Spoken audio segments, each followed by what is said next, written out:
Thank you. So I have to start out asking, tell the truth, of course, number one.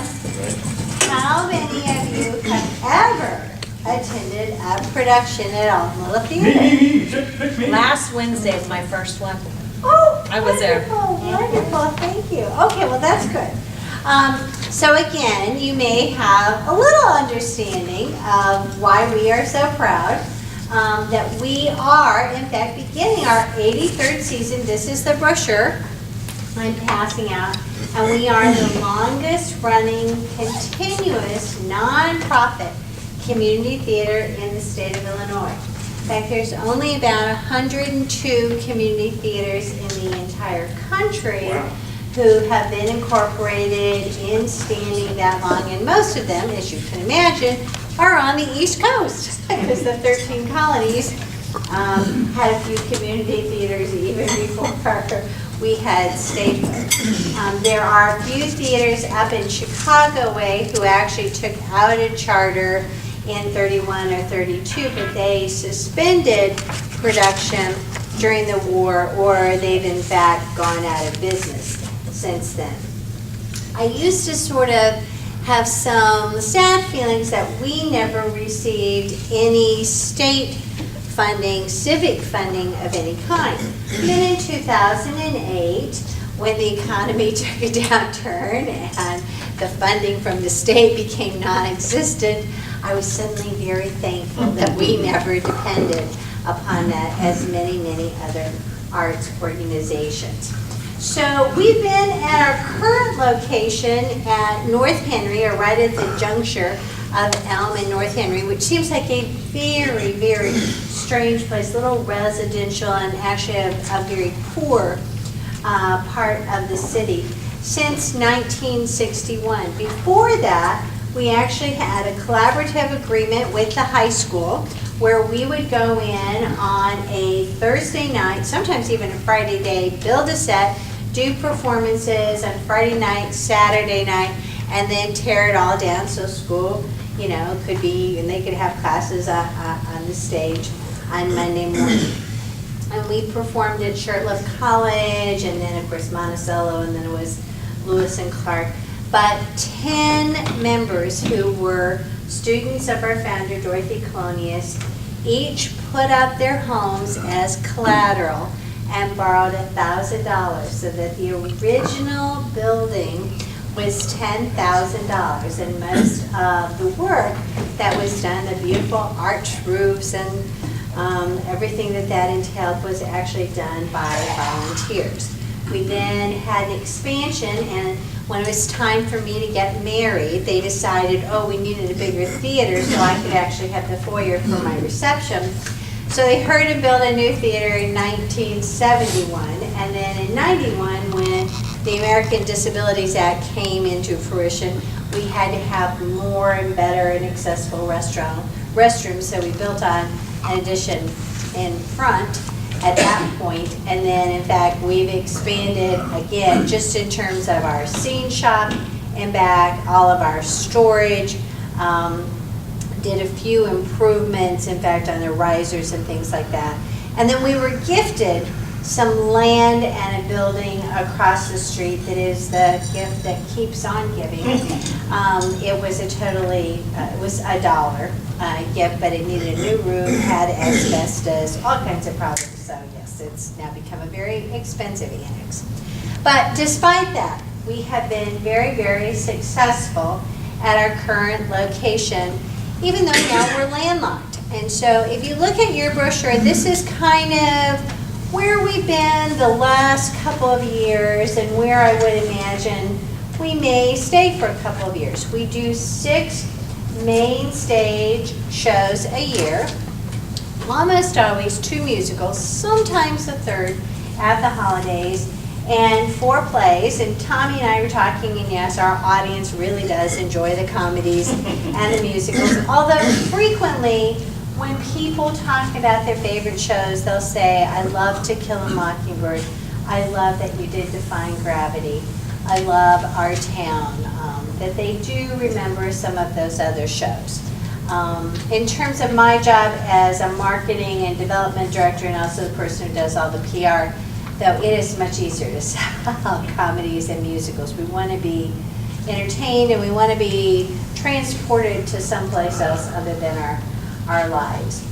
We book in our core season, however, by big summer musicals. And way back in 2001, the theater won the Outstanding Community Theater Award from the Illinois Arts Council. We were the only theater south of Springfield that had ever gotten that award. I'm not sure they knew a state really existed south of Springfield. But we won that award based on our youth programming, and we have committed without competing with the high schools, as we were just talking about the wonderful show we just saw at Roxana High School, and wonderful musicals at Alton High. Marquette is looking for a home, and I think they're going to be joining us. That seems to be an intention, because when athletics are so big, trying to share a theater program with the gym, where they're also doing drills for basketball, that doesn't work so well. But in any case, the last couple of summers we've done big summer youth musicals. This year we're doing Fame. Now Fame's a little bit different. We don't usually cast anyone over 18, because for this category to be judged for the St. Louis Tonys, you have to have a youth production, has to be under 19. But Fame has just a little bit more of an adult theme. So we cast it 14 to 24-ish, and in fact there's 4 adult roles. It's the Broadway musical, it's not the kiddie show. Most of your middle schools that you see will do a youth version where it's simplified, it's cut down to about 90 minutes. This is the Broadway musical Fame, which is a lot to take on. Tremendous amount of dancing, good voices, and a cast of at least 25 youthful performers, plus the 4 adults. Very fortunate, Christina Bemis, who some of you know, became a chiropractor, went to school out in Los Angeles, worked out there, had extensive dance training. I worked with Christina when she was 15 and 16. She was in a couple of musicals that I did here and at the Sheldon in St. Louis. And she came back to town and she said, gosh, a lot of people that I work with, they aren't here anymore, but I still found your number in the book. I was like, okay, good. So she called me and said, I need to get back involved in theater. I love my career, but I need to do something else. And I said, well, we're looking for a choreographer for Fame. So Sue Parton-Stannard, who teaches voice and music and has the first edition at Lewis and Clark, is our musical director. And Kevin Frake's my good friend, and often we co-direct and do things together. He's the president of Alton Olympia. He'll be directing that. So I'm really plugging that because we had our first auditions and we cast 15 kids, but we are having our second auditions tonight at 6 p.m. If you know anyone who loves to sing, dance, act, who has personality, and you would like them to have something worthwhile to do for 7 weeks where they're supervised and where I even feed them snacks, then you want to have them come be part of Fame. We are also the only summer theater program that does not charge tuition. And that's a huge deal because in our community, there are many, many talented kids who they would miss out. Most of the theaters in St. Louis are anywhere from $350 to $450 to be in the show, and they have to pay for their costume and makeup on top of that. We don't do that. We pay for the show with ticket sales and through grant writing, and so far we've been very successful. We just heard from Boeing that we made the final cut. So we're able then to open it up to all segments of our communities, which we think is pretty important to do. So that's going to be this summer, and then next summer we go back to the traditional 13-18, do Once Upon a Mattress kind of classic. We're waiting for Beauty and the Beast to be released. The youth production has, but not the Broadway version. And we think in terms of the entertainment value and mixing adults and students, that's the most important thing. Because part of what we're doing is mentoring and nurturing the new generation. Our audiences tend to be a little bit of mix, but quite honestly, our season ticket holders are 55 and over. And I remember when we first came to the theater, we thought, oh, well, what will we do? These people are going to die off. And then we forgot that then the 30-year-olds will become 55 and older. That tends to be who supports all of the arts, and particularly community theater. And we're very fortunate. I mean, we have Great Rivers Choral Society, Greater Alton Concert Association, and the Symphony. And Jacoby's, of course, has their home falling apart as it is, but we are very, very fortunate that we have our own home. We're debt-free. It's a little bit falling apart. Would not build code, would not be up to code if we went to do major renovation, would cost over $1 million. So in fact, we are looking, our dream is to move to a new Center for the Performing Arts, a much bigger theater on Broadway, having a Broadway address. And we hope to do that in the next couple of years. We have the land. It's been secured, all the gas lines, the easements, IDOT, everything that takes place underground. We got that taken care of in the last 11 months. We have the most beautiful architectural design by a local architect. We just need a few more $1 million. So if you know some people who are looking for a lasting legacy, we do have a major benefactor, but we really need to have this be a more community-wide project. So that's one of the things we're about, and we're meeting with all of the area entities to talk about who else would utilize that space, that the theater would be the core of that. One of the things that we've done when we went to SCORE and we worked on our business plan, because we knew we wanted to do this, they said you have to increase your revenue by at least 30% the next couple of years, because they had projected from where we were then to where we could be in 5 years. How are you going to support that theater?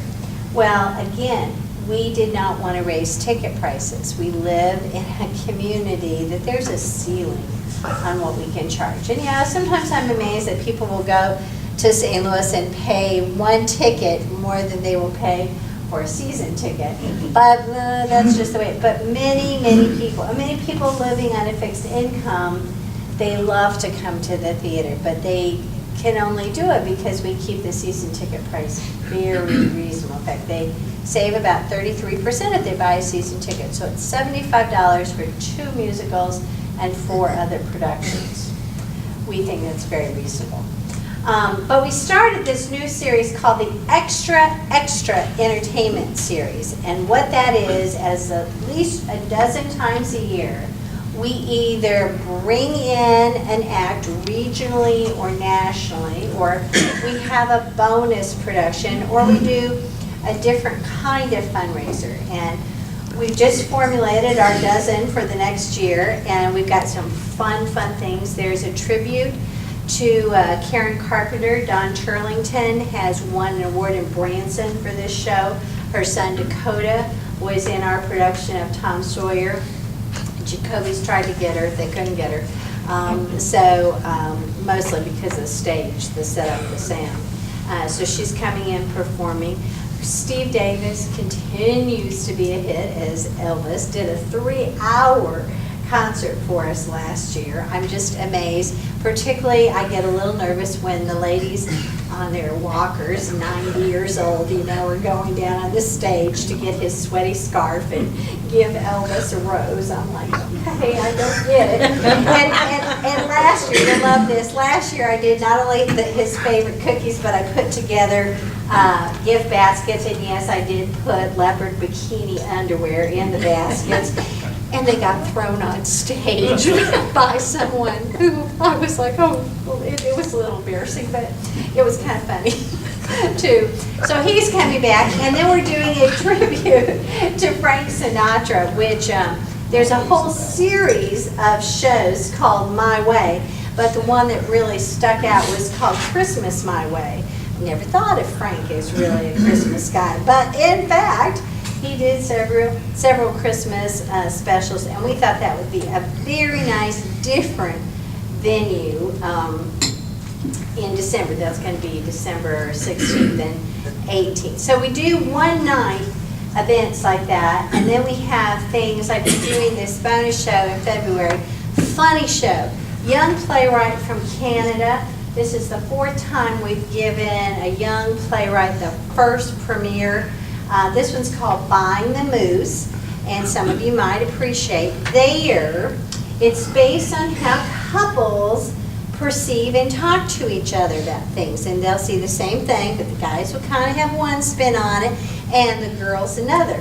And in Canada, the girls will say, instead of, do you buy that BS, they'll say, are you buying the moose? And as it actually turns out, there really is a moose. The guys were telling the truth, and the moose ends up being in the bar.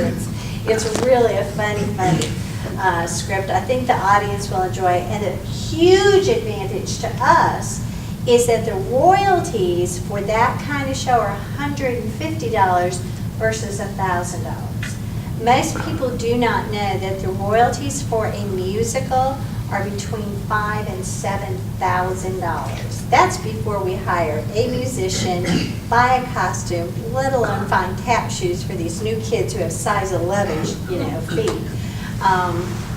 So we love musicals, but it's hard for us to make money. They sell the season, but they don't pay the bills. That's the reality. So I love giving new playwrights a chance. And then we do just some fun things that people can afford who can't come to the masquerade balls and maybe some of the bigger things. We just did the Southern Charms luncheon. We're doing a new trend is blacklight bingo. And I'm really excited about this, not because I've been in it, but because we found a musical called Bingo that's one of the funniest shows I've ever run. And so we're going to do that the next year. This year we have the 15th anniversary of Vintage Voices. I hope some of you have been to Vintage Voices, and this could be the last. I don't want to say that, but everything has its time, and so many of our local people who love history, they have become a little more challenged by mobility and not walking the cemetery, things like that. We'll have to change the format. But this year it's 15 notable citizens of Alton, and we're tying it in with the 3rd grades in Alton, do a whole study on Alton and the history, and they take a tour. And we got some special grant money to do an assembly of both Alton High School and Marquette. And we're going to do a non-walking tour that at Jacoby's, probably the Sunday. So we're always working with other arts organizations. I'm on the Illinois Tourism Board. We work with the local governments. So it's just one of the ways that we try and promote that we are the community theater. I know in past years people would think, aren't they just a little they just do their own thing, and how would you ever get to be in a play there? We have open auditions. We are always looking for new talents. We have a program to become a director. I foresee doing this for a few years more, but I actually need to find an heir because, as Bill said, I've been doing this a very long time. But I love it. It is my passion. I started out in the theater. I was on the Charlotte Peters show. See, I can tell the people my age. I don't remember that. When I was 8 years old, I played Charlotte's daughter. She could have been my great-grandmother, but I played her daughter. Back then, it was pretty funny. And Berdine Rochon, some of you may know her. She played my grandmother, and Dorothy Cummings played my mother. So, I've had a great life, and my father's name was George Bailey, so, go figure.